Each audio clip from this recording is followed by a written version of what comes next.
Jesús, te quiero, te adoro, te doy gracias por haberme creado, por haberte hecho hombre, por haber muerto y resucitado por mí, por la Eucaristía y la confesión, por la Iglesia, la Virgen y los santos, por las cosas que tengo, porque puedo ayudar a los demás, por el afecto que recibo. Te pido perdón, te pido gracias, para uno mismo, para los demás, para la sociedad. Me ofrezco a ti.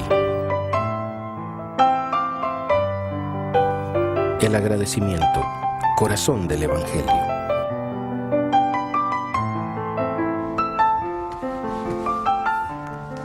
Hola amigos, espero que se acuerden ustedes de mí. Hace un tiempo he estado ya con ustedes hablándoles de la Virgen María y también de un modelo de oración, de una forma de rezar. He pedido a esta emisora EWTN de la Madre Angélica que me dieran la oportunidad de tener una nueva serie de programas para hablarles a ustedes de algo que considero extraordinariamente importante: las motivaciones. Las motivaciones de nuestro comportamiento para con Dios y también para con el prójimo, el por qué hacemos las cosas. Este por qué, esta motivación, que creo yo tiene que resumirse en una sola palabra. Tenemos que aprender a motivarnos a actuar por agradecimiento.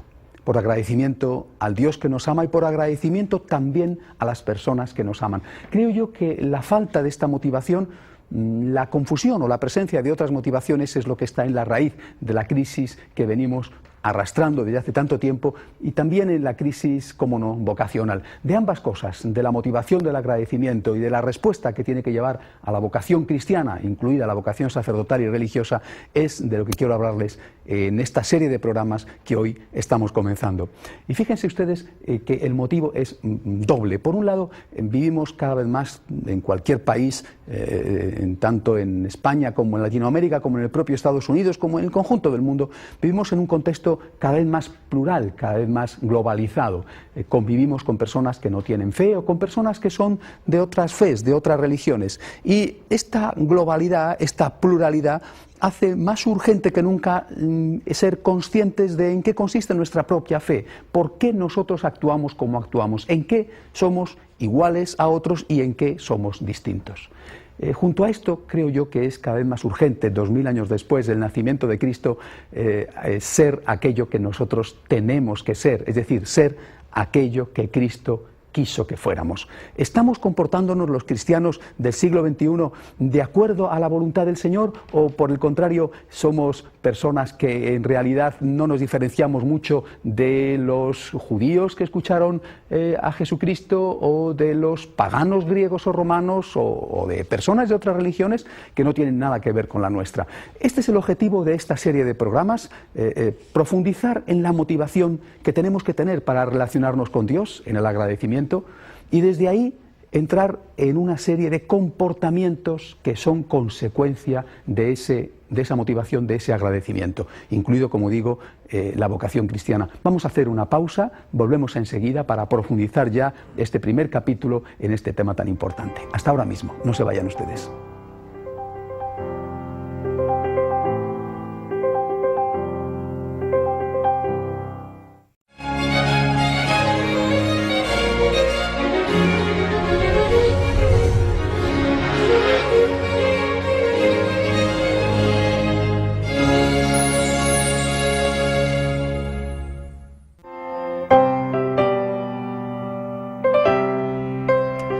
Hola amigos, me alegro de que no se hayan marchado ustedes después de esta breve pausa.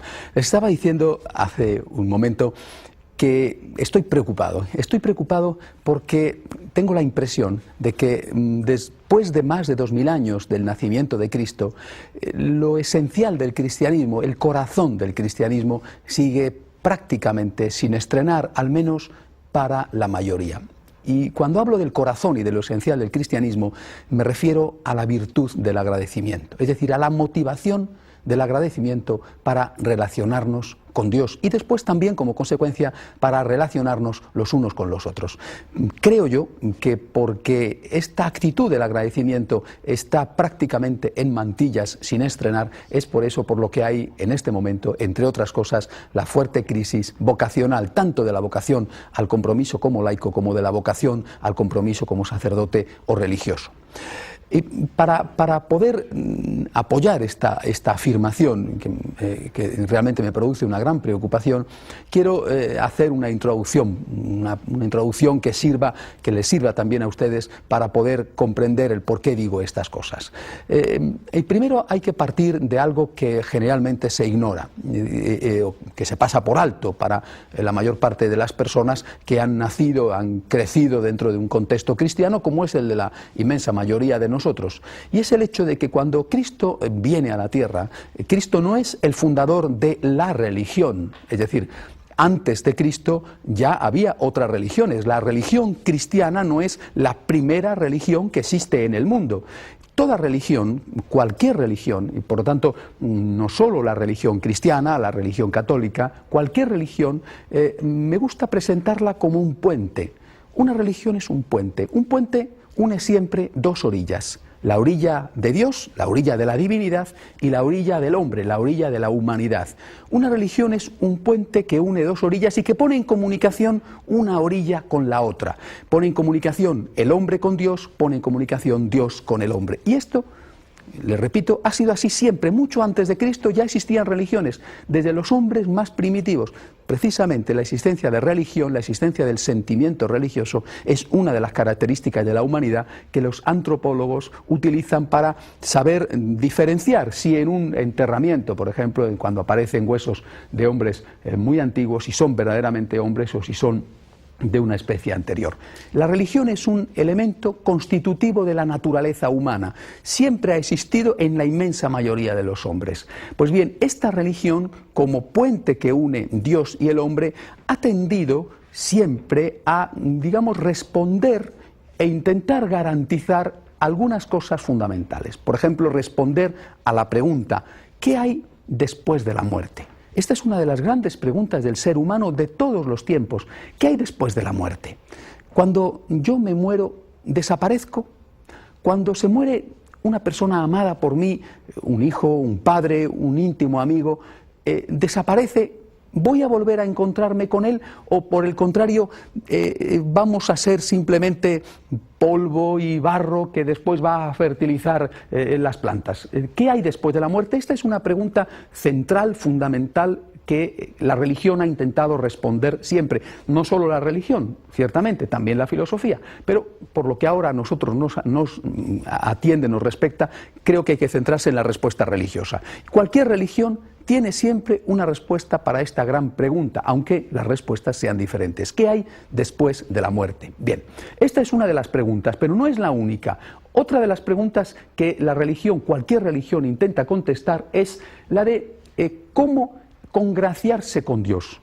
¿Qué hay que hacer para tener contento, favorable al Dios en el cual se cree? Cualquier religión ha presentado siempre una lista de comportamientos, bien de tipo del culto, es decir, oraciones, actos litúrgicos, o bien de tipo moral, actitudes buenas hacia el prójimo, por ejemplo, una lista de comportamientos de culto o de moral que van a hacer al hombre amable a Dios, es decir, van a hacerle simpático ante los ojos de Dios y que por lo tanto van a hacer que Dios proteja a ese hombre, le ayude durante su vida, le bendiga para que tenga buena salud, para que tenga éxito en los negocios o para que su familia vaya bien o para que su pueblo, su país, en algún caso, pues sea un país con paz o un país rico. Estas dos son, resumiendo muchísimo, las dos grandes cuestiones que la religión, repito, como puente entre Dios y los hombres, ha intentado responder siempre. La religión del más allá y la religión, la pregunta del más allá y la pregunta de cómo hacer que Dios nos sea favorable, nos sea propicio. Antes de Jesucristo, estas dos preguntas con sus respuestas ya estaban, y lo que hace Jesucristo es modificar no las preguntas, sino las respuestas. Veamos rápidamente cuáles son las respuestas que, entre otras muchas, naturalmente porque eran tantas, se podían dar. Generalmente las religiones decían que había una vida más allá, esto no había ninguna duda, y que esa vida que había más allá estaba relacionada con el comportamiento en la tierra. Es decir, se ha introducido desde siempre una relación entre el tipo de vida que uno lleva aquí con lo que te va a ocurrir cuando tú te mueras. Por lo tanto, para el creyente era muy importante cumplir lo que la religión establecía, porque lo que él deseaba era obtener el premio que la religión prescribía para aquellos que habían cumplido. Repito, esto no es exclusivo del cristianismo, sino que es previo al cristianismo, esto ya estaba. Se introduce así, de alguna manera, una relación comercial, en el buen sentido del término, una relación comercial que, por ejemplo, en el mundo judío se denomina una relación de alianza. El pueblo establece una alianza con Dios, Dios, Yahvé, establece una alianza con el pueblo. Es una alianza como puede ser una alianza o un pacto entre dos países, es un pacto que ambos van a estar ayudándose recíprocamente en caso de que enemigos externos ataquen a uno o a otro, o es un pacto entre dos firmas comerciales, o en el fondo es una alianza, un pacto comercial entre una persona que va a comprar y el tendero que le vende.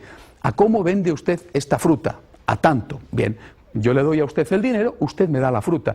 ¿A cómo vende usted este jersey? Vale tanto, yo le doy a usted el dinero y usted me da el jersey. Bien, de alguna manera, desde los inicios, la religión se planteó como un puente entre Dios y los hombres por el que circulaban unas relaciones comerciales, unas relaciones de pacto o de alianza, ennoblecidas, en algún caso por algún sentimiento más grande, como es el sentimiento del amor a Dios, pero en general, antes de Jesucristo, lo que predominaba era la relación de pacto o la relación de alianza.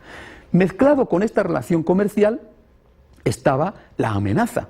Es decir, si tú te portas bien, Dios te va a dar lo prometido. Pero si tú no te portas bien, Dios te va a castigar. Si tú eres coherente, entonces Dios te va a dar ese, permítanme utilizar un término muy nuestro, pero que en cada religión tendrá una nomenclatura diferente, Dios te va a dar el cielo prometido. Y si tú no te portas bien, Dios te va a dar un castigo, llamémosle, usando de nuevo nuestra terminología, llamémosle el infierno. Así hemos establecido que en este puente que es la religión y que une la orilla divina con la orilla humana, lo que hay, la esencia del propio puente es el comercio, es decir, la alianza, y también unas dosis bastante grandes, en muchos casos, de miedo. El hombre teme a Dios, el hombre quiere congraciarse con Dios, el hombre se siente débil, se siente frágil ante una tempestad, ante una enfermedad, ante la llegada de acontecimientos imprevistos, como puede ser, por ejemplo, una guerra o un desastre de la naturaleza. El hombre tiene miedo a lo que habrá después de la muerte, el hombre desea encontrarse con la felicidad que con frecuencia no ha tenido en esta vida después de la muerte, el hombre desea encontrarse con sus seres queridos después de la muerte, y esta mezcla de deseo y de miedo constituyen los elementos fundamentales de cualquier religión. El hombre intuye que después de la vida tiene que haber algo más, el hombre intuye que existe un Dios al cual llama de muchas formas y al cual representa de muchas formas, pero que existe un Dios o una divinidad. El hombre quiere congraciarse, quiere llevarse bien con esa divinidad, y entonces establece una serie de fórmulas de tipo de culto, oraciones, celebraciones litúrgicas, o una serie de valores morales con los cuales él cree que va a congraciarse con Dios, que va a atraer la protección de Dios y que va a rechazar el peligro de que Dios esté enfadado con él. Bien, esto es la esencia de cualquier religión, y confío en que ustedes no se hayan aburrido con esta inevitable presentación que resume un poco lo que era la religión en el mundo. Bien, en este contexto, repito, llega Jesucristo. No olviden ustedes nunca una cosa que es muy importante para entender a Jesucristo. Jesucristo, Hijo de Dios, Dios verdadero y hombre verdadero, Jesucristo nuestro Señor, es un judío. El cristianismo hunde sus raíces en la religión judía. La religión judía era hasta el momento en que viene Jesucristo, la religión verdadera.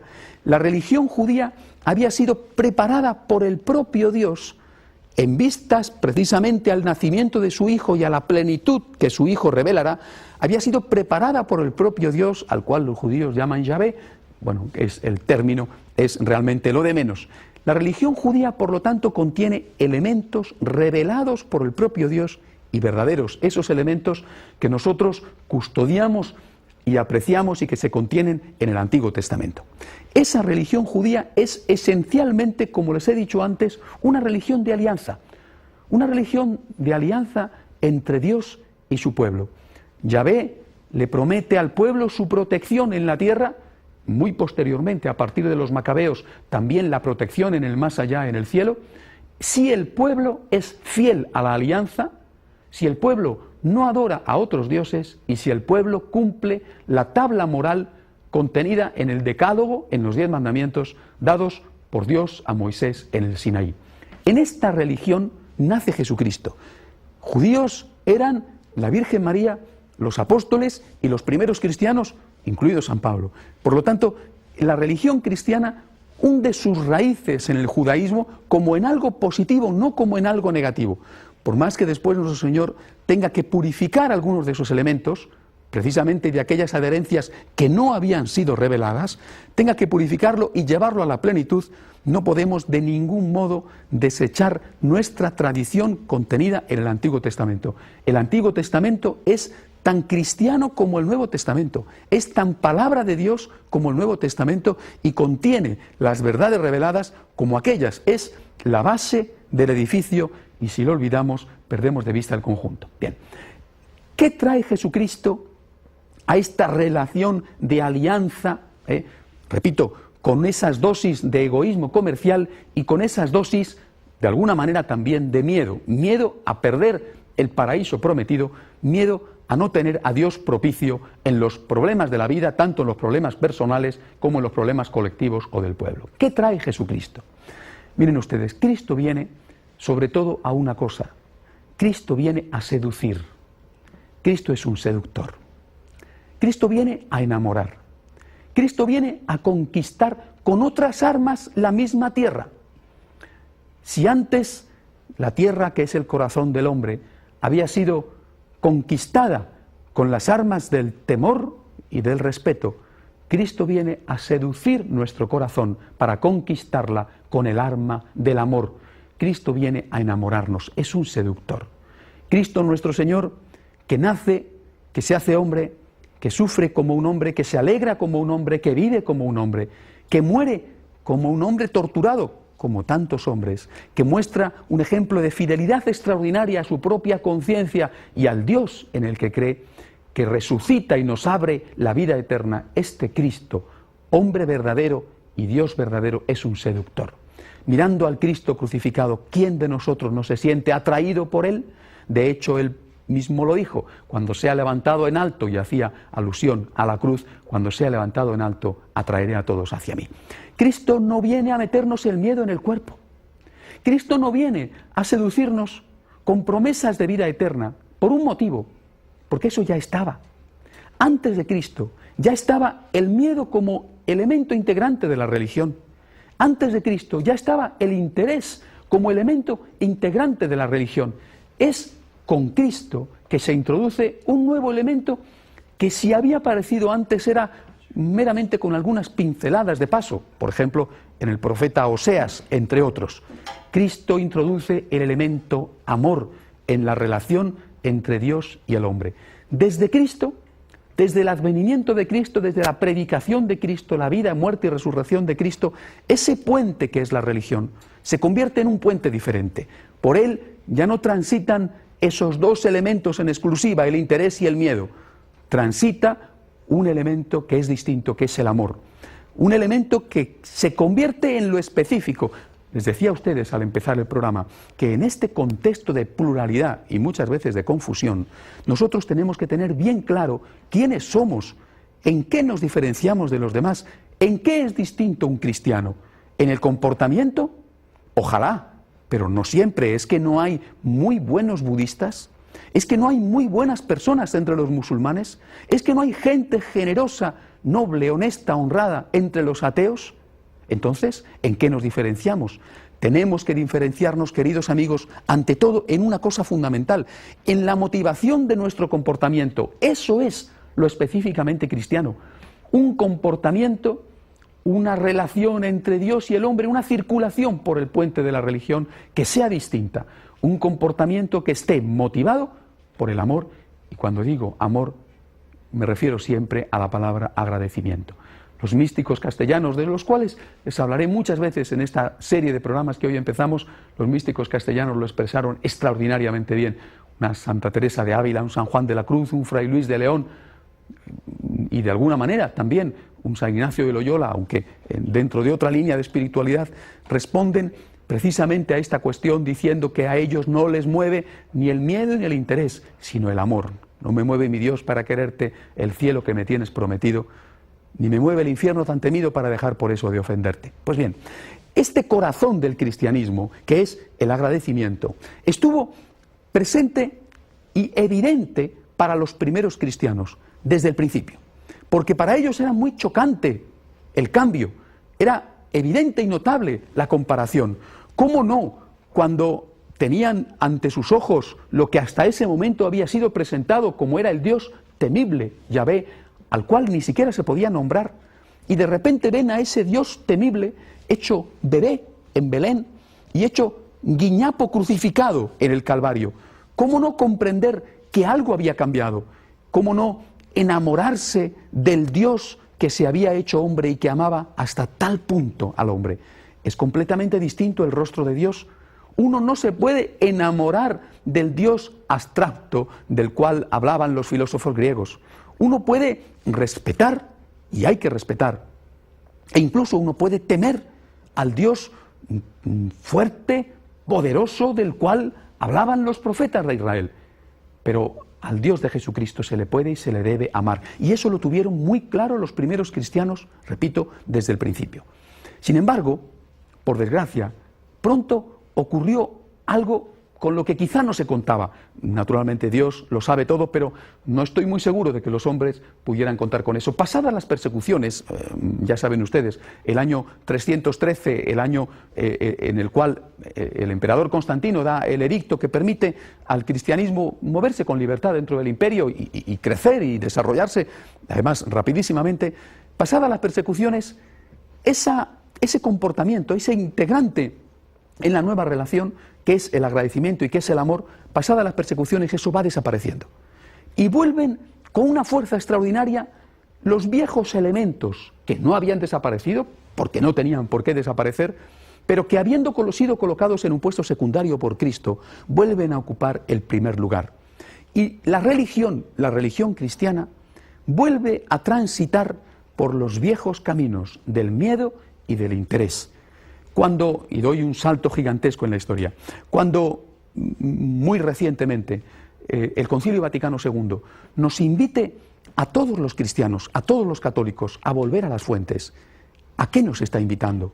Nos está invitando precisamente a que recurramos a los orígenes y a que tengamos de nuevo las motivaciones de los primeros cristianos, de aquellos primeros cristianos, incluido la Santísima Virgen María, de aquellos primeros cristianos que afrontaron sin desanimarse los dientes de los leones, que afrontaron las flechas de los enemigos o la decapitación o las torturas más terribles, y que no estaban motivados por el miedo, ni estaban motivados por el interés, sino por el amor.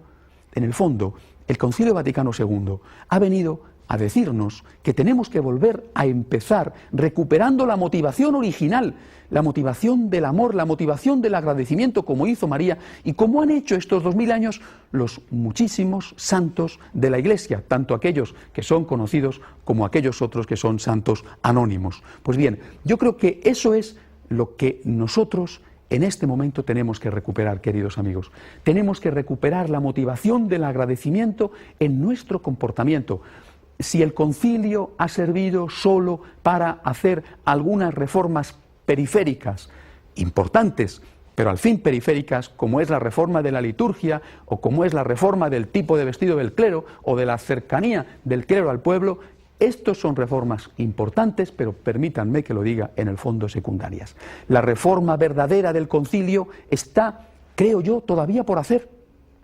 La reforma verdadera del concilio, aquella puesta al día que quería el beato Papa Juan XXIII, consiste en volver a los orígenes, en volver a las fuentes y en introducir el agradecimiento como la motivación que sea aquella que haga que nuestros actos respondan a lo que Dios quiere de nosotros.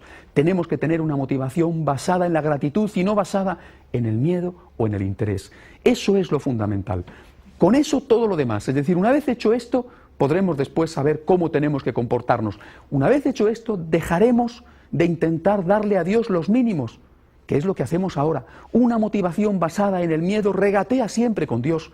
Una motivación basada en el miedo le dice a Dios permanentemente: ¿y no te conformarías con esto? ¿Estás ya contento con esto? Si a mí lo que me importa es salvarme, es que Dios no me importa para nada. Decía San Agustín, el cristiano que obra por miedo al infierno, en realidad no ama a Dios, sino lo que le pasa es que teme al fuego. Cuando nosotros que estamos comportándonos por miedo, no amamos, tememos. Es decir, Dios no nos importa, nos importamos nosotros mismos, no queremos sufrir. Cuando nosotros que estamos comportándonos para tener a Dios propicio, para que Dios me ayude a vencer una enfermedad, para que Dios me dé trabajo o dé trabajo a un hijo, para que Dios me proteja en unos estudios, para que Dios no me dé las torturas del infierno. Repito, en realidad, Dios no me importa, me importo yo. Comprendan ustedes el enorme dolor de Dios, el enorme dolor de Jesucristo. Él ha venido, se lo he dicho antes, como seductor a conquistar nuestro corazón. Ha venido a enamorarnos, ha venido a decirnos: mira, abandona ya los viejos esquemas, enamórate de mí y después, enamorado de mí, compórtate como se debe. Y en cambio nosotros seguimos utilizando las motivaciones viejas anteriores al cristianismo, que son válidas, son útiles, pero que en el fondo son pobres e incompletas. Tenemos que superar el esquema del miedo y del interés para pasar al esquema de la generosidad, del agradecimiento. Tenemos que ser capaces de decirle a Dios: Señor, no me pidas los mínimos, pídeme los máximos. Quiero darte todo lo que pueda. No me interesa sacar un 5 en una nota del 1 al 10. No me interesa aprobar. Quiero sacar un sobresaliente porque yo te amo. Yo quiero darte todo lo que tú mereces, todo aquello, Señor, a lo que tú tienes derecho. Queridos amigos, el objetivo de mi programa, de esta serie nueva que hoy empezamos, es precisamente este. Y con este objetivo también quiero decirles otra cosa. Estoy convencido de que la crisis vocacional se debe precisamente a esto. Faltan las motivaciones de agradecimiento. La gente se pregunta, los jóvenes se preguntan: ¿y con esto no tendrá Dios bastante? En lugar de decir: ¿qué más podré darle yo a Dios? ¿Qué más puedo hacer yo por Dios? Me gustaría que con estos 13 capítulos ustedes descubrieran el amor de Dios, se enamoraran de Dios y le dijeran al Señor cada día: Señor, ¿qué más puedo hacer por ti? Te quiero, Señor, te quiero, ¿qué más puedo hacer por ti? Les recuerdo también a ustedes lo que les he dicho en las series anteriores y que muchos de ustedes han utilizado. Estoy a su disposición. Y estoy a su disposición sobre todo a través del correo electrónico. Mi email es voluntarios@retemail.es. voluntarios@retemail.es. Retemail, pronunciado en correcto castellano. voluntarios@retemail.es. Y en este tiempo, hasta que nos volvamos a ver, empiecen ustedes a practicar esto que les he dicho, el agradecimiento. Para agradecer, empiecen ustedes a contemplar el amor de Dios. Adiós, hasta la semana que viene, hasta el próximo capítulo, si Dios quiere. Que Dios les bendiga.